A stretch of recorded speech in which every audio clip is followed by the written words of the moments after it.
tenho o Frederico Félix conosco por videochamada. Frederico, seja bem-vindo. Muito obrigado, muito bom dia, Bispo Alessandro.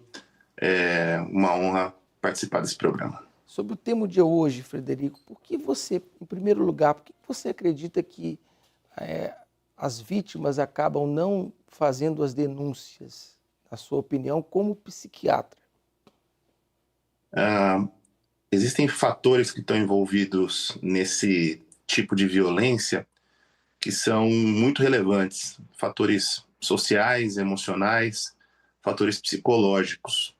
É evidente que todas essas alternativas que foram colocadas para serem votadas são muito importantes, mas a decisão ou o fato da vítima não fazer a denúncia está envolvido com todas essas questões. Uma coisa que é muito relevante e muitas vezes é pouco levada em consideração é que aproximadamente 84% das vítimas de abuso sofrem esse tipo de violência por pessoas que são do seu convívio, por pessoas próximas. E isso agrava muito mais o tabu em se fazer a denúncia. Denunciar um avô, um tio, um primo, um irmão, um vizinho, um amigo. Então, em 84% das vezes, o abusador é alguém do convívio da vítima. A credibilidade dessa pessoa será colocada em xeque. Ela foi abusada numa situação de intimidade, só estavam duas pessoas, geralmente, nessa situação de abuso. Então, a vítima vai ficar com a palavra dela contra a palavra do abusador. Muitas vezes, o abusador pode exercer algum tipo de papel de poder, de influência no lugar onde ele se encontra, e a pessoa abusada, como vítima, se encontra numa posição de inferioridade aos olhos da sociedade. Então, é muito fácil dela ser descredibilizada. O estigma do abuso também é um fator que faz com que a pessoa não vá denunciar. Ela fica esmagada pelo peso dessa marca que é o estupro, o abuso sexual. Ela vai ter que expor a sua figura e dizer que foi vítima dessa violência. Ela vai contar essa história na delegacia e vai recontar essa história de trauma. Ela vai contar essa história no Instituto Médico Legal, quando ela for passar pelo exame de corpo de delito, vai recontar essa história. Se essa história chegar até diante de um juiz, ela vai ter que contar novamente. Então você imagina você ficar revivendo esse trauma vez após vez, esperando até que a justiça seja feita, e você expor a sua figura, né? Você dizer que você foi vítima de uma coisa assim tão hedionda, né? Tão terrível. Nós temos aqui um problema muito grande também correlacionado com uma sociedade que, infelizmente, ainda é muito machista e onde a vítima, muitas vezes, é culpabilizada. Isso é terrível, porque quando uma pessoa vai denunciar um crime como esse, alguém vai levantar questões que não são nada relevantes, do tipo a roupa que você estava usando, onde você estava, na companhia de quem você estava. Todos nós temos o direito de estarmos onde devemos estar e não sermos vítimas de violência alguma, né?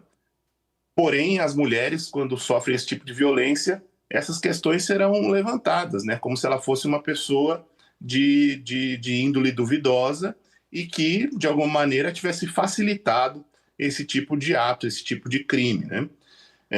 Então, esses fatores eles são colocados na balança e as pessoas, de fato, sentem-se muito retraídas, envergonhadas em levar isso adiante, né? Em contar isso, porque podem ser descredibilizadas.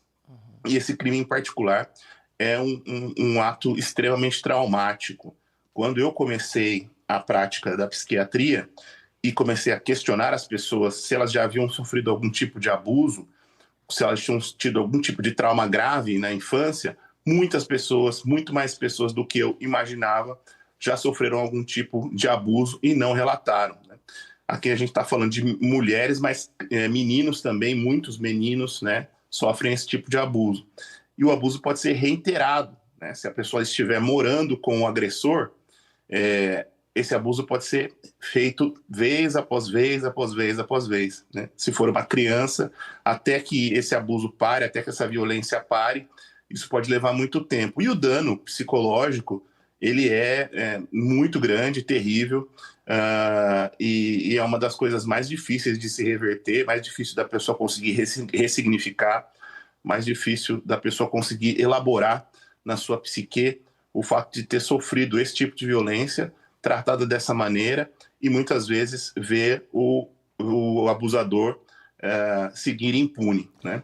A questão do medo é muito relevante, porque se a pessoa estiver sendo ameaçada, se ela estiver morando com um abusador, e a vida dela estiver em risco, como é que ela vai poder ter certeza de que está protegida, sabendo que as leis têm a letra da lei, a punição, ela é severa, mas a lei precisa ser cumprida, né? Deixa eu te fazer uma pergunta. Nós precisamos acolher essas pessoas melhor. Frederico, deixa eu te fazer uma pergunta, desculpa interrompê-lo, mas no caso da vítima, por exemplo, uma adolescente ou uma mulher que passou por isso, como agora há pouco eu registrei o comentário de uma mulher que passou por isso quando criança, na infância, e que só foi falar com a mãe depois, quando eu estava com 27 anos, e ainda está hoje com 30 e poucos anos, e ela diz, eu estou me curando. Esse processo para a vítima, isso, como é que o psiquiatra consegue ajudar, de que forma que o tratamento é feito e que as pessoas conseguem ter um resultado talvez mais rápido e se curarem desses traumas? Olha, Bispo, o ser humano reage de formas diversas. Uhum. E as consequências de um abuso podem ser muito diferentes de pessoa para pessoa. Diversas síndromes psiquiátricas ou diversos sintomas podem ser desencadeados a partir de situações como essa.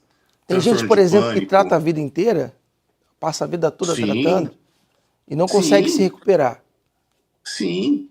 Imagine o senhor, uma pessoa que sofre um estresse tão grande e vai desenvolver uma síndrome de estresse pós-traumático. Uma pessoa que vai à guerra, perde um membro na guerra, sofre um acidente de avião e sobrevive, todo mundo morre. Uma vítima de uma enchente, como essas do Rio Grande do Sul, perde tudo, a enchente leva a casa. Toda vez que tiver barulho de chuva, essa pessoa vai se esconder. Sim. Ela vai sentir medo para sempre, para o resto da vida dela, se ela desenvolver uma síndrome de estresse pós-traumático. Então, num caso de estupro, uma pessoa pode ficar tão machucada na sua psique que ela vai carregar esse traço para o resto da vida dela. Ela vai conseguir viver com aquilo, se for bem tratada, ela vai ter aquela cicatriz, mas a marca vai ficar para sempre. Uhum. A ferida não a matou, a ferida cicatrizou, mas a marca fica ali para sempre. Ela jamais vai esquecer que sofreu aquele tipo de violência, a situação a que ela foi submetida, e o medo de que aquilo possa acontecer de novo com ela ou com algum ente querido é latente. Sim. E que conselho você dá, por exemplo, para as mulheres ou hoje homens que já sofreram disso e que não conseguiram superar? O que você poderia dizer como psiquiatra a essas pessoas?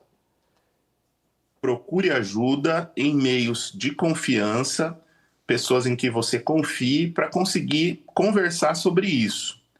Muitas vezes o tratamento de psicoterapia aliado ao tratamento psiquiátrico, farmacológico, quando necessário, são meios de encontrar alívio, são meios de encontrar paz de espírito, são meios de encontrar a validação que você está precisando. Então, o que é preciso é encontrar esses canais onde você pode ser acolhido por pessoas que estão preparadas para ouvir esses tipos de histórias, né? Então, pessoas que estão preparadas para acolher esse tipo de demanda. Não são todas as pessoas, não são todos os profissionais que estão preparados, né? Inclusive, infelizmente, na área da saúde. Então, são profissionais específicos que podem ajudar a acolher, validar esse sofrimento, entender que é um sofrimento real e, então, oferecer a ajuda adequada. Tá certo. Te agradeço muito, Frederico, pela sua participação, que no Fala que eu discuto. Obrigado, bom dia para todos.